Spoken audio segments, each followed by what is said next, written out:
ভাই একটা প্রশ্ন করলেন যে জান্নাতে যেতে হলে ইসলাম গ্রহণ করা আবশ্যক কিনা।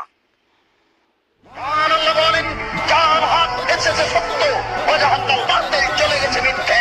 ইন্নাল বাতিলা নিশ্চয় মিথ্যে, কানা যাহুকা চিরদিন মিথ্যে।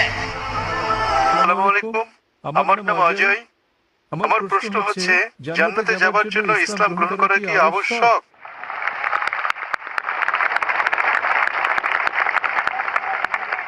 ভাই একটা প্রশ্ন করলেন যে জান্নাতে যেতে হলে ইসলাম গ্রহণ করা আবশ্যক কিনা। জিজ্ঞাসাটা এরকম যে পরীক্ষায় পাশ করতে আমাকে ভালো নম্বর পেতে হবে কিনা। পরীক্ষায় পাশ করার জন্য আপনাকে ন্যূনতম 5 নম্বর পেতে হবে।